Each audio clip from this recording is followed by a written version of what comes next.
Добрый день, в эфире канал Казак Политик.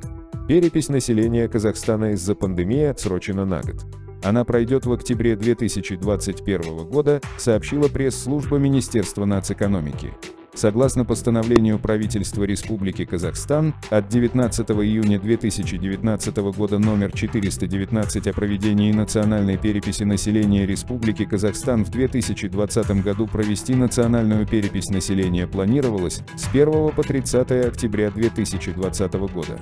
В связи со сложившейся ситуацией по распространению коронавирусной инфекции и вводимых ограничительных карантинных мер в стране, принято решение о переносе национальной переписи населения на октябрь 2021 года, говорится в сообщении Министерства.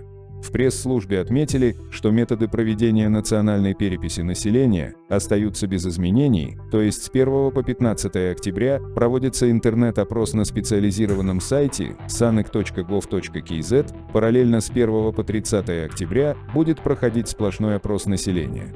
В Казахстане национальная перепись населения проводится раз в 10 лет. Последняя кампания проходила в 2009 году, следующая должна была состояться в 2019. Однако с учетом ряда организационных моментов, связанных с подготовкой и проведением переписи, было принято решение провести ее в 2020 году.